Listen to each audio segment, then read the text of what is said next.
మన పోలీసు వాళ్ళు నోటీస్ ఇచ్చారు. ఆయ్ మా జాతిపితకు నోటీస్ ఇస్తారని. ఎవరికిరా నువ్వు జాతిపితవు? ఎవడు నీ జాతి? వినోదరావు నీ జాత? ఎర్రబల్లి దయాకరావు నీ జాత? కుక్కడపల్లి కృష్ణారావు గారు నీ జాత? లేకపోతే తన్నీరు హరీష్ రావు గారు నీ జాత? నీ జాతికి పిత ఉండొచ్చు, మాకు మా నల్గొండకో లేకపోతే మా పాలమూరుకు నీ జాతితో ఏం పని? నీ జాతి ఏంది? నీ నీతి ఏంది?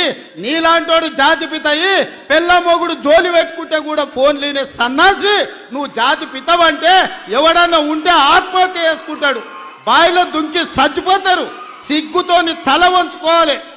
ఇట్లాంటి ఘోరమైన క్రూరమైన నేరాలు చేస్తే పోలీసు వాళ్ళు పట్టుకొచ్చినట్టు వానికి ముఖానికి ముసుగు తొడిగి కండ్ల కాడికి ఇట్లా పొక్కలు పెట్టి పట్టుకొస్తారు. ఆయన ముఖం మందికి చూపియొద్దాడు.